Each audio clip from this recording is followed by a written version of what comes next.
What's going on, everybody? So today we have a figure I wasn't really expecting to review here today, but you know what? It was on Amazon for a pretty good price, like $17 I think it was. So you know what? I got it. It is the T-Bar, or Dominic Dijakovic when he was in Retribution. So let's get straight into this figure because I got some things I want to say, but first let's just take a look at the packaging. We got T-Bar right here. We got the name down here. This is Elite Series 93.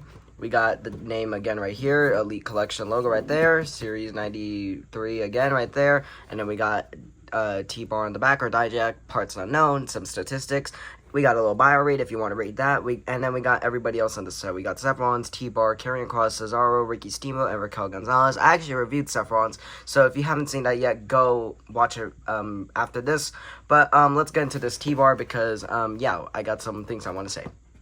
Alright, so taking the figure out of the packaging, as you can see, we have some pretty good things about this figure, but we also have some things that I need to say about this figure, so let's just get straight into it. We'll first talk about the accessories, and then we'll go into the actual figure itself. We'll start off with this coat, and then we'll get into other accessories like head sculpts and interchangeable hands.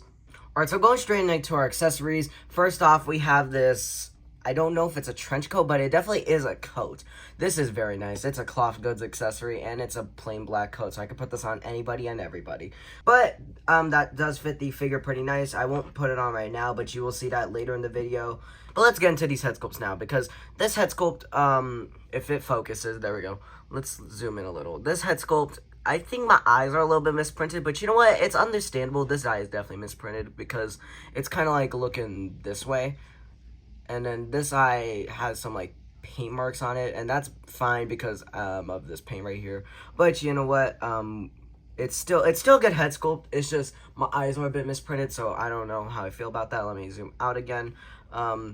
Next, we have this unmasked head sculpt, or the Dijakovic, or I guess the Dijakovic with paint head sculpt. This head sculpt does look pretty good. The 405 shadow on this, that is called 5 o'clock shadow, you moron, is toned down from the basic. Speaking of the basic, I actually have that coming in tomorrow. I'm gonna try and do a head swap on this because somebody, I think it was SCW, he tried acetoning this paint off and it did not work. So I did that as well because I saw in the comments of that video that like, yo, you should probably get the basic. And it was actually pretty cheap, so I bought it. Next, let's get into our interchangeable hands because we got 2 pairs of interchangeable hands. We got mic holding hands to talk some of course. And we got fist hands to beat the crap out of people. Now, going into our next accessory, some people probably won't say it's an accessory, but you know what? When I was looking at promo photos of this on Amazon, they were removed off in one of the photos. So, you know what? I'm going to count it, and that is the elbow pads. We got 2 elbow pads, of course, for the right and left arm. My right elbow pad, if you can see it, yeah, there we go. The right elbow pad's kind of messed up, but compared to this one. But you know what? They're still good for the figure. Now let's get straight into the figure because, you know, I got some things I want to say. Alright, so going into our T-Bar figure here, it's a little bit hot because this just came in and, you know, it's summer. But you know what? It's still a pretty good figure. Let's talk about the articulation first. So we have ab crunch, which, I mean, is your typical Elite figure ab crunch. It's a little bit tight, but it could be worse. We have arms that can go up 90 degrees, I believe. Let me see if my arm works. Okay, it's barely 90 degrees, but you know what? That still works. Goes around and around. This elbow pad's a little bit loose, but we have let's just take this elbow pad off. We have double jointed knees. That's a damn double jointed elbow, you moron. We have bicep cut. We have the hand swivel. We have it on this side as well. And we have waist swivel down here, and going from the waist down, we have thigh cut, which is a little bit tight. We have pin double joint knees, thank God. Boot cut, and we got, I believe, ankle cut? Yeah, that's ankle cut. And we got it on this side as well. But I will say this, the kick forward is pretty good. Pin double joint knees are so smooth, and that's just very nice. This torso, I will say, I think if we look at the torso on this packaging, compared to this, I think it could be a little bit less jacked, but you know what? I like it. But you know what I don't like is these arms. They need to get better arm molds because this arm mold does not work, in my opinion, because there's like, it's too jacked for this, and it's just too small. They need beefier arms that aren't jacked for like guys like Dijak, Kevin Owens, and guys of those nature. But I will say, oh, by the way, I don't know if it's my figure specifically. Let me zoom in real quick. I don't know if it's my figure specifically, but if we take this off, look at the hole compared to this. Now let's put this on. It's like very stiff. So like, I mean, if you push it down all the way, it gets no neck syndrome. So that's why I just have it right here. But you know what? The articulation is pretty good. This figure is overall pretty good. I do want to do some things real quick. Oh, by the way, also another thing I want to mention is when you get this figure, you also do get this rubber band. Once again, I'm going to say keep this because you need those. Those are very essential in terms of pick fetting. If you're a pick fetter out there, you know those rubber bands can help a whole lot. I'm not a pick fetter myself. I was a pick fetter at one point, but it just got kind of annoying, so I stopped. But you know what? I do like the Retribution logo. I probably will be taking that off, acetoning it off, or just doing something to get rid of it. Because I do want to make this into a Dijak custom, which, you know, I'll probably make that into a separate video. But we're just gonna get through with this for now. We'll wait until tomorrow, which then I'll probably do the Dominic Dijakovic basic figure review. I mean, I'll do that in 60 seconds, I guess. And then we'll just do the head swap video as well. So, yeah, basically, this is a pretty good figure overall. If you do get this at a very short price like I did, which was like $17, then I would get this because this is a pretty good figure. If you do get it for the typical Elite price, it's still a pretty good figure. I would say get it if you do like T-Bar because, I don't know, some people don't like T-Bar. I was okay with T-Bar, but of course I like Dominic Dijakovic better because, you know, Dominic Dijakovic has some of the best matches in NXT. But you know what? I do want to test something real quick, and that is these sunglasses right here. So I have Rock sunglasses that I painted black, and then we have Dominik Mysterio sunglasses. We're just gonna see which sunglasses are better. So we're gonna put on this head sculpt specifically because I don't think you really want to put glasses on a helmet because that's just not gonna, yeah, you're basically just making yourself blind. So let's put it on this head sculpt real quick. I do like this a lot. I think it does get a little bit messed up because of the paint, but if I did this with like the basic, it probably would look better. Now let's try these rock ones, and I will say these rock ones do look better because they're just thinner overall, but these sunglasses right here for Dominik Mysterio do work for a lot of guys. I don't know if I'm going to put the rock sunglasses on Dijak or if I'm going to put these ones. You can let me know down below in the comments down below, but you know what, let's also put on this jacket while we're at it because that'll probably make it look so much better, and we can, I guess, make him out of Retribution here because I don't have Mace. I don't think I want Dio. I don't want Dio Madden.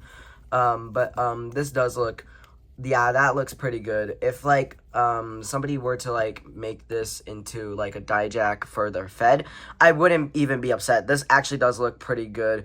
So like, yeah, like this is just very good overall. The articulation is nice. It has cooled down a little bit, like, as I've been doing this review, but like a lot of the stuff is pretty good. I will say be careful with this ankle cut right here because you could snap this boot off. I don't know, I've had that happen with a John Cena once, and it was not fun. These knees are pretty buttery smooth. The thigh cut is a little bit stiff, so be careful with that. My left thigh is also kind of stiff, but you know what? If I just hold it on like that, it's fine. Same thing with the knee. This is also buttery smooth. The boot cut over here is a little bit stiff. The boot cut is, the ankle cut as well is a little bit stiff. The arms are buttery smooth. The pinless double jointed knee, elbows are better than pin double joint knees. Pin double joint knees are fine because they're still double joint knees. It's just I like them better because the pinless double joint knees make them just look so much more clean. Once again, that's a double jointed elbow, you moron. Like, let's just take a look at this Gunther right here because it was the closest thing next to me. It just looks better because there's no like pin in the way.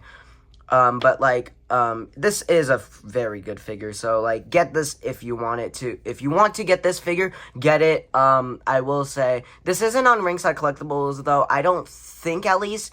I got this on Amazon for a very moderate price, like I've said already, but like, this figure overall is pretty good, so I would say get this figure if you like the character, and that literally goes with every single figure as well. Get the figure if you like the character, or if you just need it for like the collection. Alright, so let's actually do some comparisons real quick, and we have Dominic Dijakovic slash T-Bar slash Dijak slash Donovan Dijak, whatever the hell you want to call him. Next up to the Undertaker, and I think this actually does look pretty cool. We have, like, the black on black from both of these men. We have the Dijak slash T-Bar over here standing next to Undertaker, and I know this isn't the correct World Heavyweight title. This is actually the Legends Rey Mysterio World Heavyweight title, but it's still World Heavyweight title, and I will say, the height comparison is... I will say this height comparison is pretty accurate because Dijak is 6'7", and The Undertaker, as we learned in the previous video, is 6'10", and, I don't know, I think it's the hat that's making him look a little taller. So, you know what, let's actually remove this hat real quick, and, yeah, I think I would say that's pretty accurate. Like, it's just a little bit shorter. Maybe it's a little bit too short. Maybe this is, like, 5.5, maybe. Some could say that's like 6'5.5", while some could say maybe Undertaker is like 7 foot tall in this figure. But both of these figures do look pretty good up to each other. Let's do another comparison going with... Boom, we got Dominic Mysterio. I feel like these two could have some pretty great chemistry, to be honest. We got the tall guy in Dijak, who can literally beat the shit out of anybody. And then we got the high flyer in Dominic Mysterio, who can literally jump off Dijak if he wanted to. I'm thinking like a Braun Strowman and Ricochet kind of situation here. And, you know, these two look very good up to each other. You know, let's just flip this around real quick. These two look very nice. I don't know. I feel like if these two were a team, I feel like they could wreck some serious ass. And our next comparison being, bam, we got Seth Rollins. And once again, I feel like this could be like a Braun Strowman type situation where Braun Strowman and Seth Rollins were a tag team where we got Dijak who can kick some serious ass. And then we got Seth Rollins who can kick some more ass to the ass whooping that they're going to give to whoever they fight. So, I don't know. These two could have some very great chemistry as well. I don't know. All these figures just look good up to each other. I think this is pretty accurate. I forgot to, like, check some height. Like, I forgot to check Seth Rollins' height. But, I will say that Dominic Mysterio height comparison was correct. But I'm not sure about the Seth Rollins. I forgot to check. That's not my fault. Y'all can search it up if you want. Y'all can tell for me. But, these do look pretty good up to each other. Yeah, I don't know. This Dijak or T-Bar is just a very good figure, and I didn't expect this, to be honest, because T-Bar isn't my favorite rendition of Dijak. I don't think T-Bar was anybody's favorite rendition of Dijak, but this is still a very good figure. But with that, that pretty much wraps up our Dominic Dijakovic slash T-Bar slash Dijak slash Donovan Dijak slash whatever the hell you want to call him figure review here today. I'm going to get out of here. Make sure to stick around for the photography. But with that, I will see y'all in the next video. Have a blessed, y'all. Peace.